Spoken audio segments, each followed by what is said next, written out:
Good evening, everyone, and welcome to the Freeman Files here on the J Free 906 podcast. Once again, a blurry Jeff, still down here in Florida with terrible internet. So, how you doing, Mike?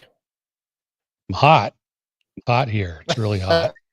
It's 111 heat index with which I, having been born and bred here, I assumed everybody knew about corn sweat, but apparently that's news to some people. But the humidity goes way up because of the corn giving off so much moisture, raises the humidity quite a bit, which then affects the heat index.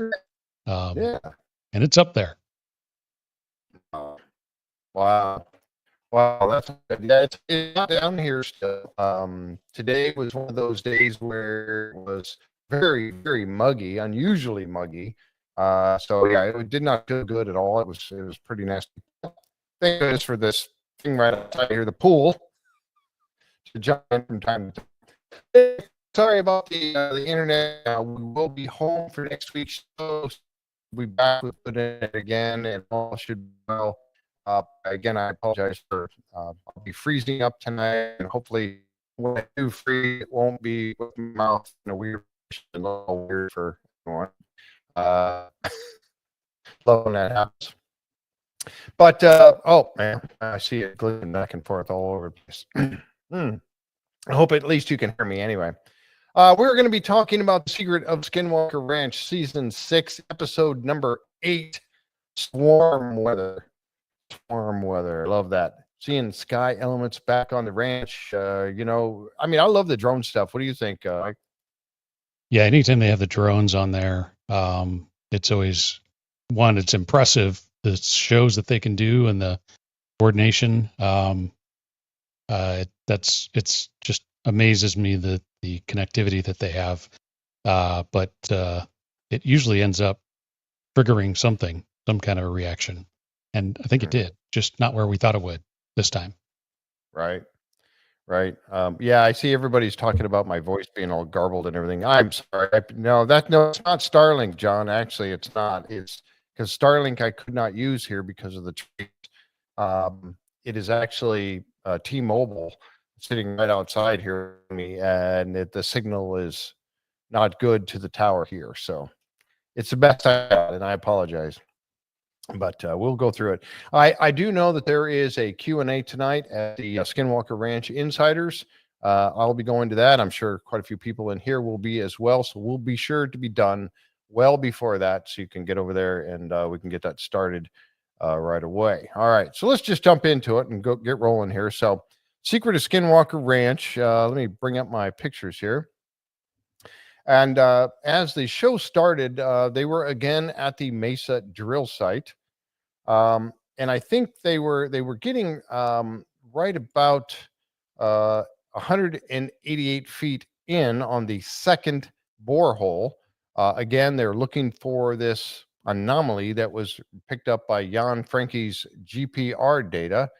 So they were working in there about 188 feet, and one of the first things that happened was that the battery on the beacon dropped to about 50% very rapidly. That's something that we see quite often in there, isn't it, Mike? Yeah, that's seems to be pretty common. We often see it, though, attached to electronics, which kind of like we talked with the last episode, the radiation spike ended up not being real. It was something messing with the electronics that reads or registers radiation, making it look like the radiation was high. So could be that there's that same kind of EMI interference. We know there's lots of that around the ranch, is affecting the electronics, and then that drains the battery. But that's not always the case. There's times, especially like in this episode, when a battery is sitting out all by itself and going to be used to launch a rocket and doesn't work. So that blows that first theory out of the water a little bit, but somehow it's figuring out how to eat batteries. Yeah. Whether it needs the power or not, Yeah, definitely eating batteries. They said it's been on for less than 3 hours, and yet it was down to 50%. So I'm assuming that's Yeah. unusual because I thought, well, 3 hours, that's a long time. But Yeah, I um, think Thomas said it should have still been up in the 80 or 90% range after 3 hours. Sure, it yeah, can it go makes probably sense. 10 or 12 easy. Yep. One of the things, and I grabbed this particular picture here because I noticed though they were doing a little bit different process on the getting the spoils out of the spoils hole, if you want to call it that, this area, this trap area where they get everything. And they were sucking it up into the vac truck as it was coming out rather than waiting for the hole to fill up and then sucking the hole dry. I thought this was better because it was capturing more of the material. You think so, Mike? I mean, it seemed like that Yeah. might have been the reason. Yeah, I would think so because if you wait until that um, hole fills up, you're going to have a lot of that material settle at the Mhm, bottom, and you may or may not suction down deep enough to get everything that came out. I think, mhm, like you said, the real time vacuuming as it's coming out is much better to make sure you're catching as much as possible. mhm. Yep. To answer that question, Craig, I think that was the actual beacon in the drill head, I Yeah. believe, is the one that they were talking about, right? Is that Yep. correct, Yeah. Mike? Okay. Yep. That's Yeah. that's what I understood it to be too. Yeah, because they called it the beacon, which that would be the beacon transmitter. And that handheld unit they have up on the surface is a receiver. It's just a receiver. So, Yep. and they said the beacon. So I think that was what they were looking for. Here is the spoils coming out of there. There's the archaeologist Chris getting ready to look through all that is coming out of the spoils in the vac truck there. And lo and behold, they find a big chunk of the green goo. Um, and this again was about 200 feet in. So that's pretty crazy to I how much is this is in there? And if it's plant-based material with charcoal and whatnot in it, um, I mean, it had to. Can you think of another reason besides? Remember how I had my theory of an asteroid or a spacecraft hitting the ground and skidding its way into the mesa, and then having the mesa collapse down upon it. Hmm. What else would be? Could there be a body of water in there that would be able to have plant growth? I mean, I don't know. I mean, what else could there Yeah. My be? my only other thought is that say there's like a cave.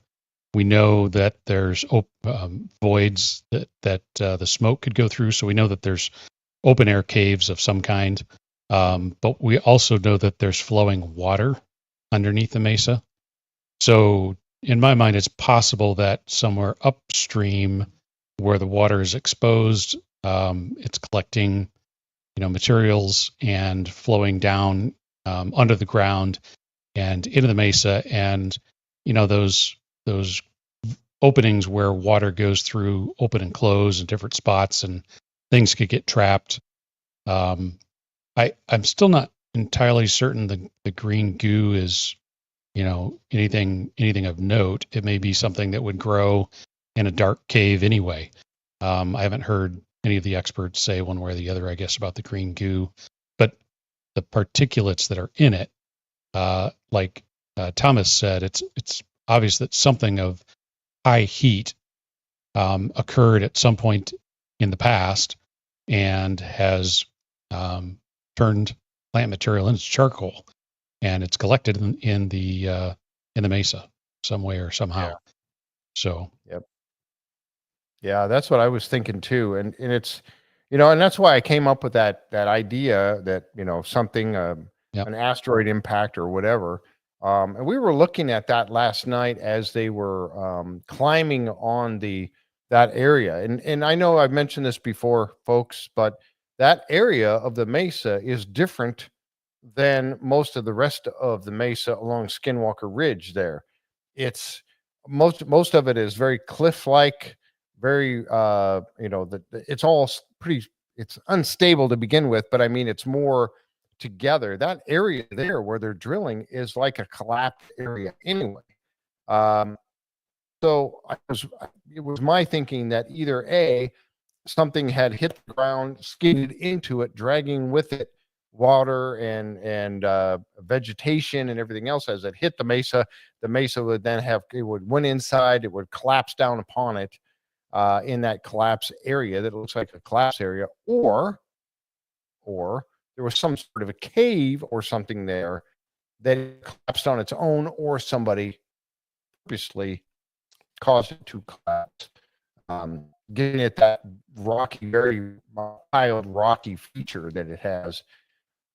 More to come on that as we go along tonight, but the goo is certainly, odd. Then they found this. That depression on the mesa, by the way, just for background folks that may not be aware, it's the part that looks like there was a collapse. It's concave on the face of the mesa. Eric has U.S. Geological Society aircraft photos from 1932, back before we had satellites. USGS used to do aerial surveys and take photographs of geology, and it's still there in 1932. So Bigelow didn't blow anything up and collapse something, or the government didn't put anything in there. At least not so. If so, it was prior to 1932. So it's been collapsed and looking that way for a long time. Coming up on 100 years almost. So, but that's not to say that it wasn't open and an open cave structure at one point in the past, and has since collapsed. It certainly looks like it. Yeah. And we're talking about this area right here. That's the area you all watching the show. You've seen this many, many, many times. And the reason I bring this up as I did is if you look at the mesa, down the rest of the mesa, like this section here, you've got, rock ridges sticking out, same way over here, rock ridges. You have this rocky stuff here in every area, all the way down along here, all the way down along this way. But right here, you have what looks like a collapse area. That's what I'm referring to.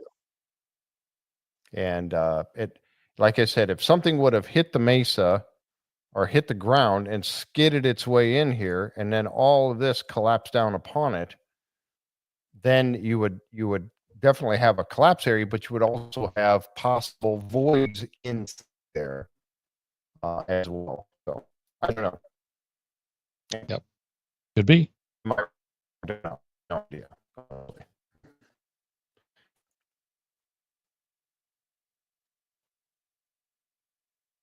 Oh, we lose Jeff. Yeah, I know. There you are. There you are. I know. All right. Well, again, folks, we'll do the best we can to get through this here tonight. Sounds like dial-up. Yeah, I know, right? Oh, geez. All right, let me get back to where we were. All right. All right. And then they found this. Hope you can hear me right now, but this is that piece of something. It's gypsum with iron oxide rust in it. Yep.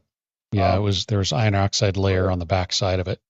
Looked like it was starting to colorize the mineral.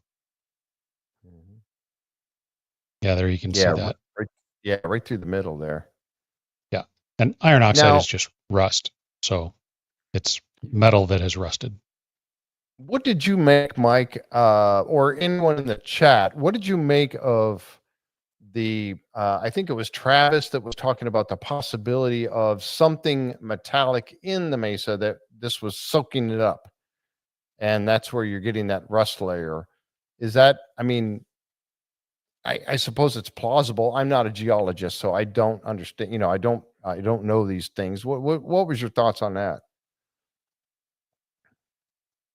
Yeah, I I don't know that I've heard them say that there's much iron in the mesa, so I wouldn't expect there to be iron ore or iron deposits.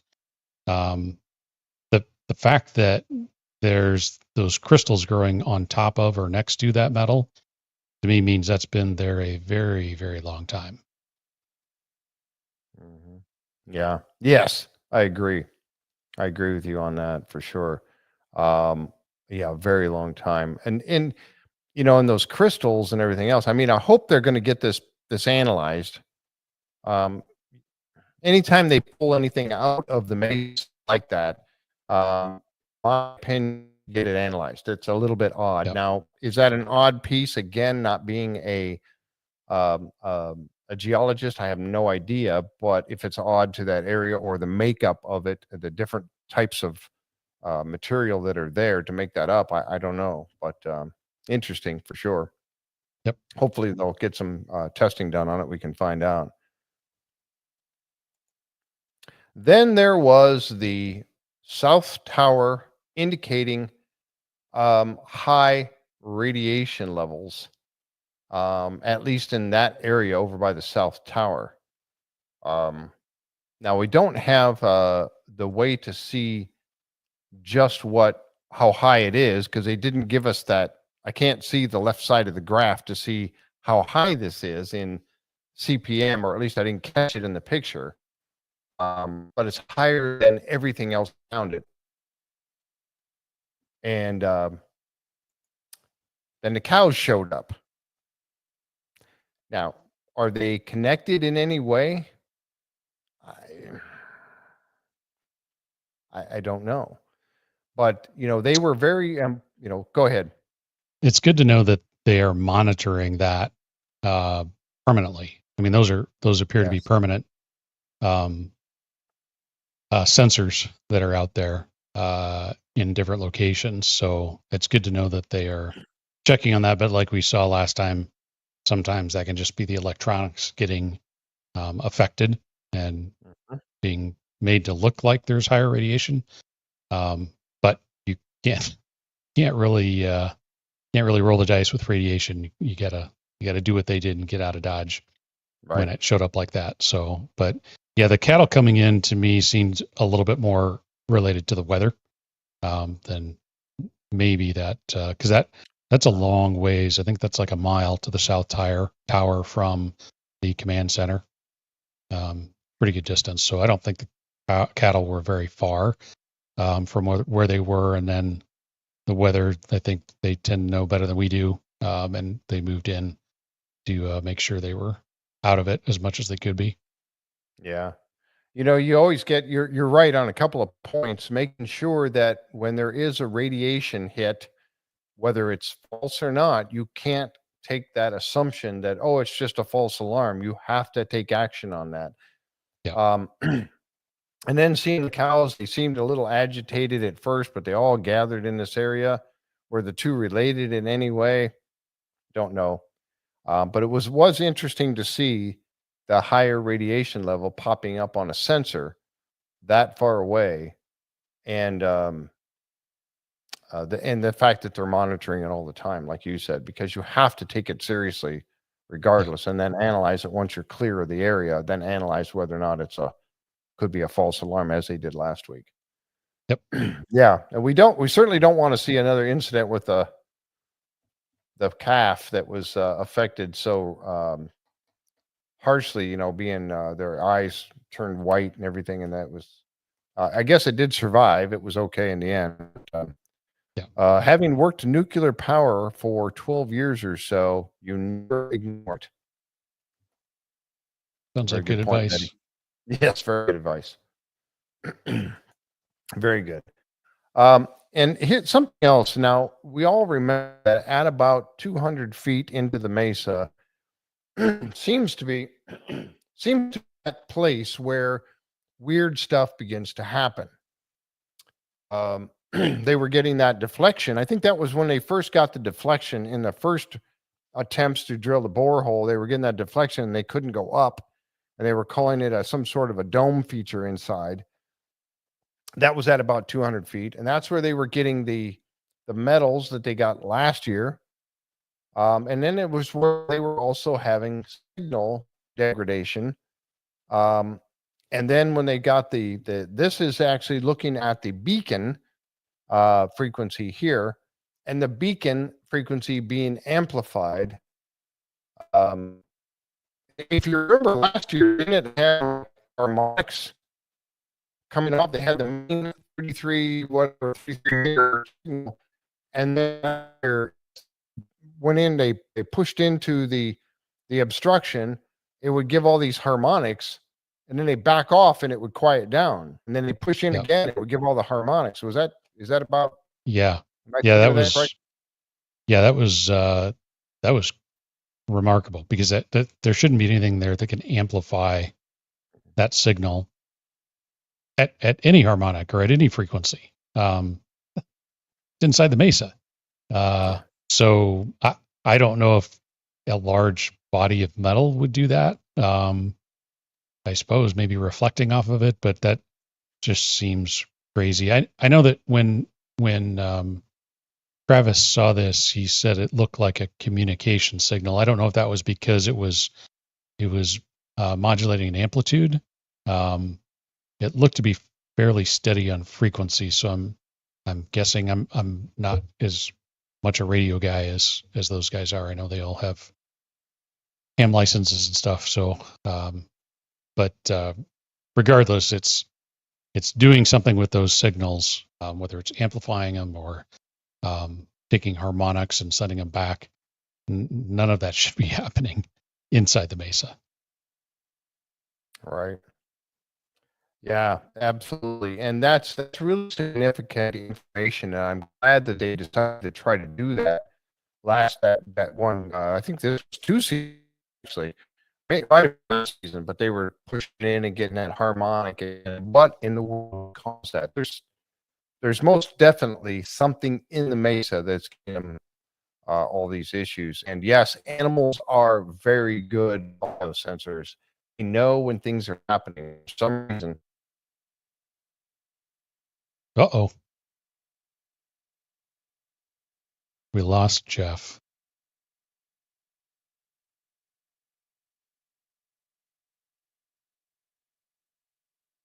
Well, we'll give him here a chance to redeem himself.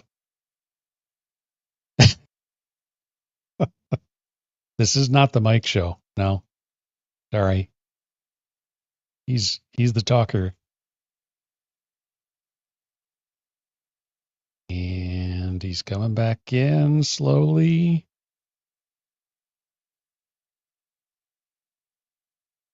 Oh, I see a picture of him, a little picture.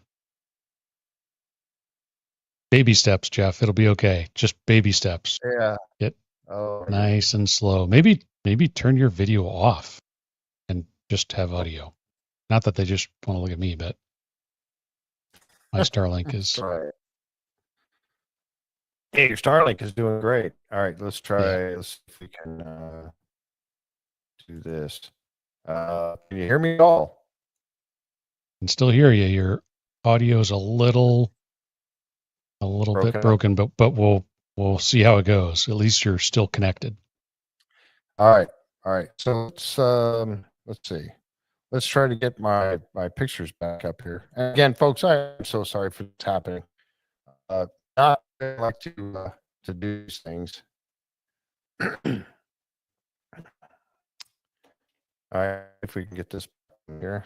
All right, can you see the display there at all? It's thinking about it. It's thinking slowly.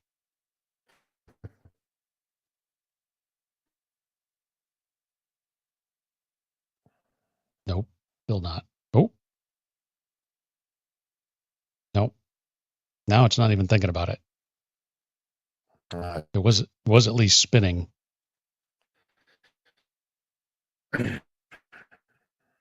All right. let's go ahead. We'll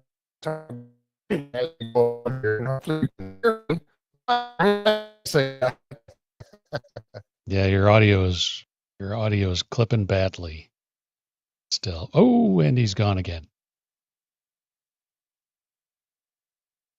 Yes.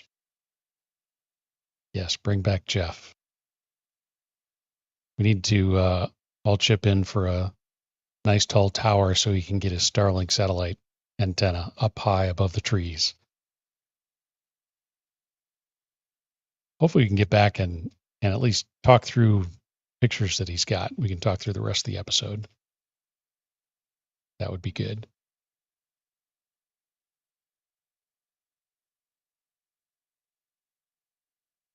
Jeff free.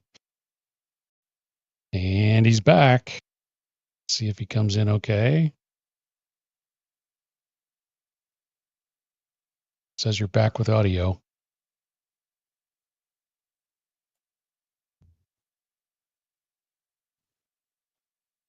We'll give it a minute.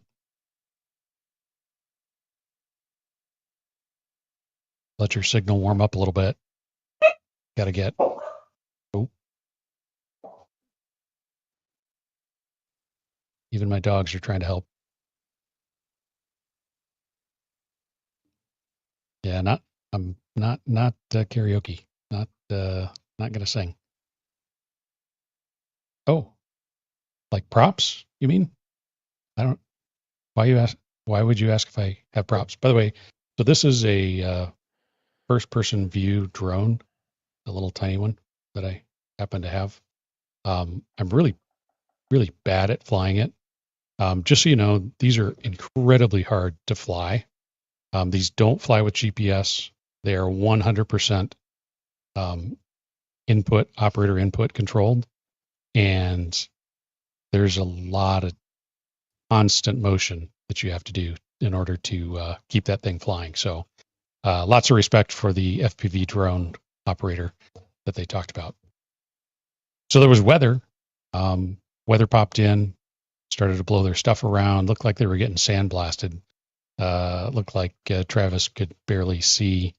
And if you noticed, Thomas was at the back of the tent trying to hold it down. He had grips on the side walls of the tent trying to hold it down. So we've seen the weather come through on the ranch from time to time. So that was probably good to get that electronics out of there. Yeah, there's even with weights on that tent, it's not going to last. Oh, hey, there's Jeff. I heard you. All right. Well, I might be. I don't know about visually, but can you hear me? You're a little bubbly still, but you're doing okay. You're doing better than before because you've already been here. So okay. I was vamping as best I could. Well, thank you. I think yeah. Everybody said, well, there goes. It's my show now. So all right. Well, I tell you what, we may end up having to cover some of this next week a little bit as well. Hit the highlights. Yeah, exactly. We'll try to push on here. Good to see Pete Kelsey back on the ranch. Always. Yes, absolutely. And then the guys, Preston Ward and his team from Sky Elements showing up on the ranch was really cool. Glad to see them there. Love when they bring the drones out. Just awesome. I mean, who doesn't love drones and rockets? I mean, you know. I'm always a sucker for drones and rockets. Drones and rockets. I mean, they're just or awesome. drones Thank you, or Craig. rockets. Either one. Yeah, or drones or rockets. Yeah, either or. I love his hat too. We talked about that. Yeah, the upside down drone is awesome. Drones. Love it. Yes. Yeah, this is the picture that I used for tonight's thumbnail, and the reason I did is because, as I mentioned early on, we have often wanted to find out if there was some sort of a time variant from inside the mesa to outside. I'm sorry, inside the bubble to outside of the bubble. And somebody talked about, I know there's some people that commented on YouTube saying, hey, is there can't they use atomic clocks or something like that? I don't know a ton about the satellite. I would have to think that there pretty darn precise clocks, aren't they, Mike?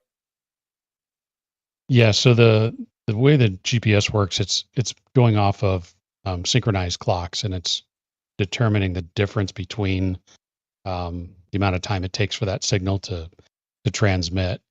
I know they talked about the 2 second difference, but that the 2 second difference wasn't a difference in their clocks. It was a difference between when the outage would hit, and it was hitting the one outside the bubble 2 seconds after it was hitting the one inside the bubble. What that means, I don't know. I mean, if there's something blocking that signal, one, it would have to block many satellites. We've talked about that before, that they're not just using one or two or three. They're using many satellites. To block that signal would have to cover a large area.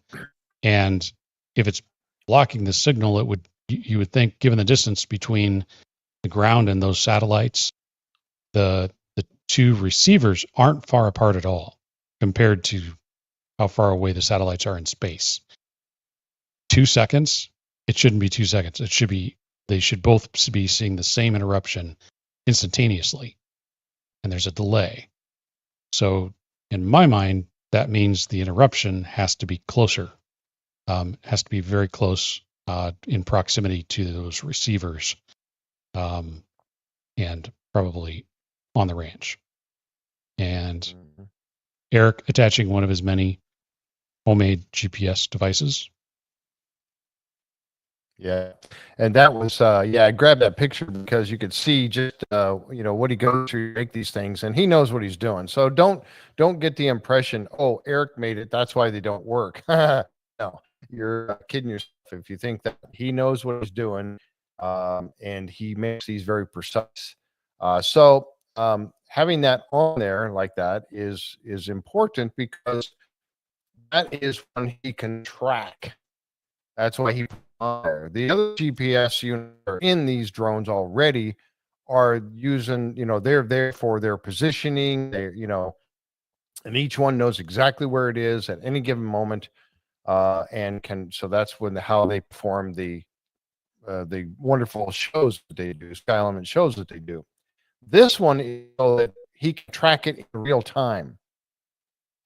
That's the big difference between these. And it uses the same thing, but he can also watch on screens as you've seen him do. That's where you get those little bubbles like these right here. Now, these, the problem with these little bubble tracking, I'll call them tracking data points. The problem with these is that they show up going straight up like the drone would normally do. However, the drone fell on the ground. It wasn't going up yet. So yeah, and that increase in altitude is a little harder to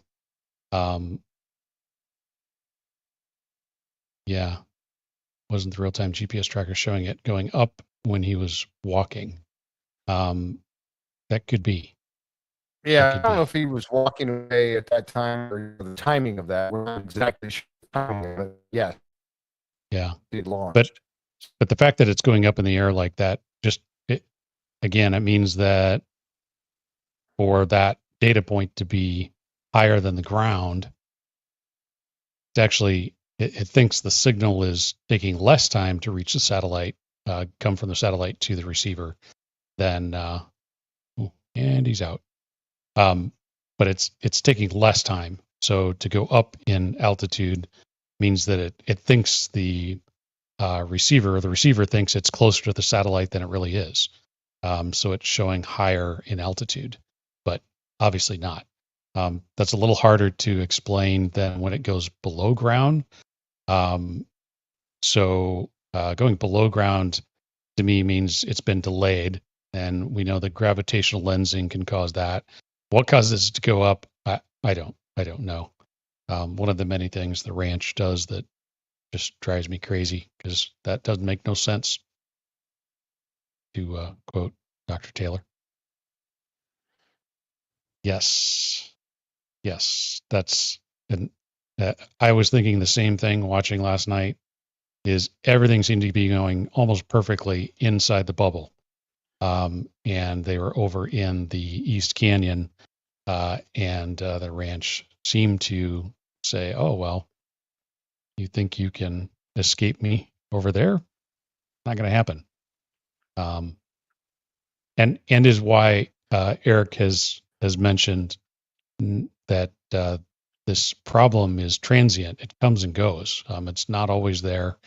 Seems like it's there more when there's lots of people there and lots of activity and film crews and all that, but not all the time. And we know that there's definitely activity in the East Canyon. So, yes. Am I back? You are back. Oh, all right. Yeah. All right. Well, yeah. Another about the timing seemed to be when Could be he was that he was walking back. walking back with the drone. Yeah, it seemed that way. Yeah. We just, and it could have very well So been. Yeah, it was registering movement of some kind. It just got it wrong somehow. I Yeah. don't know how that happens, but It got it very wrong. And it was interesting that it showed it going straight up. And thank you, Tatiana. Yep. By the way, I appreciate the donation. Thank you so much. Mike, could these alterations in GPS mean the signal is possibly traveling great distances, such as into different dimensions? Ooh, yeah, it wouldn't even have to do that. I mean, the time delay that we're talking about is microseconds, milliseconds, to make changes in GPS location. All it would take is just a very minor detour, so to speak, and that's something that Einstein had theorized that as a large body that has great gravity, as light goes towards it and goes around it, it's going to take longer to go around something that has a gravitational distortion, so to speak, called gravitational lensing. So that's one of the theories that might explain why the signals are disrupted, but in most cases that is a delay, not something that would cause it to go up. So it doesn't necessarily explain it perfectly, not all scenarios, but yeah, and would a signal go someplace else if it left and went to a different dimension? Would it come back the same? Would it be altered in any way? Would it be come back with harmonics? That's an open theory that could be causing many different things until we have something like that to study. Yeah, 1 nanosecond per foot. It's incredibly small amounts of time is all it takes. So that 2-second difference in the signal that it was dropping out every 5 seconds, but offset by 2 seconds seems very odd. So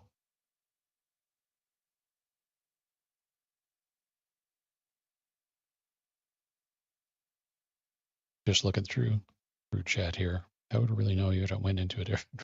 Right. Yeah. That's the hard part is we don't have one. I don't have one in my basement to study. So not sure what the effect would be. And he's back. You see the picture. Am I back? Oh, I hear sound. Yeah. Yes. Wow. This is really rough tonight, folks. I'm so sorry for this happening here. I came prepared with internet and backup internet, and neither one of them are working. So there you go. Sometimes you get skinwalkered in Florida. Yep. I don't know where you were at, Mike, because I didn't hear most of the last. Just couple talking about minutes. satellites and signals and delays and stuff, but we're about right here. I heard you did talk about this, and this was very important. Preston was talking about the 5 second, exactly 5 second drop of sync with the clock sync every 5 seconds, and it was happening to both the base station in the triangle in the bubble and outside. So both base stations were exhibiting this 5-second delay. And here you see it. This is the one outside, and that first one was the one inside. Now, here is the thing. And I was looking at this, and I said, well, wait a minute. Is it truly the clocks are off, or is it the delay is happening? And Mike explained that earlier. It was the delay or the drop in the sync. dropout. Yep. Yeah, the dropout that was happening dropout. every 5 seconds was 2-second delayed between them. So you see the clocks are both showing 05:16:01, but it was that 5-second dropout was 2 seconds sooner in the triangle than outside the triangle. So Yep. that's still very significant. So I it's if those both base stations are getting, working together, that should not happen. There's no way that should happen. No, right. Yeah. And like I said, to me, it means that interference is highly, highly localized. It's very close to those receivers. Now, when this is happening like this, and generally, and I did see some of the chat going by. I get to watch a little bit of that as I was waiting for my connection to kind of settle down. I did notice somebody was saying that, that it was backwards, that you were expecting the inside bubble to be delayed from the outside the bubble and not vice versa, the way it came out. So, yeah, that's kind of what I thought too. Thomas said the same thing. Isn't that reverse of what it should be? So it's the reverse of what it has typically been, but this is Skinwalker Ranch, so it'll do whatever it wants. And just when you think you got it figured out, it's going to do the opposite, and it did. Yeah, exactly.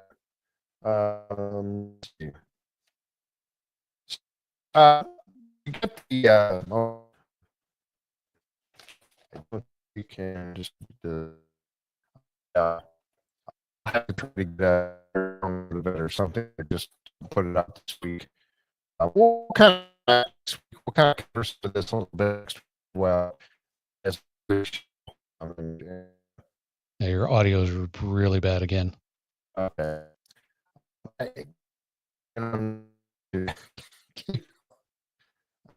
You're so close. We know you're there, Jeff. We know you're there. We believe in you. It's just your signal.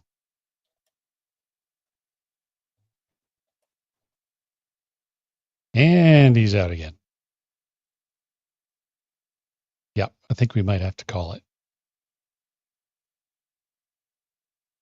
We'll see if he gets back in one more time. Linda will have to convince him that discretion is the better part of valor. That's okay. We made it through the majority of it. Eric did catch another one of those long, straight looking UAP type things that looked like it was moving very, very fast. That seems all new this year, rather than the pinpoints of light that we usually see off in the distance. So here Jeff beeped in. Can you see me? I can see you. And I heard you say that. All right. Well, folks, what we're going to do, I think we're going to call this is really getting aggravating. I know for me, and I imagine it's for you all as well. I'm going to go ahead and, I'm going to go ahead and shut this down for tonight. I'm very sorry. I apologize for all these technical difficulties. I thought this would hold up, at least get us through the show tonight. Yeah, I know, almost halfway. Mike, I apologize. And Linda, thank you so much for trying to help here. Folks, let's do this again next week. We will take this up right where we left off here, and then we will also continue with next week's show as well. Again, I apologize, but this is going to obviously just continue to keep happening all night long. And you'll be back home next time, right? Yes. Back to your normal signal. Back to normal studio. My normal studio, my normal internet. And next time I will be get out of Florida. Yeah. next time I'll be much more prepared for doing a better show. So I apologize for that. We're going to go ahead and call it and say goodnight. And I thank you all for joining us here. And we'll try this once again. So until next time, good night, everybody. We'll try it again.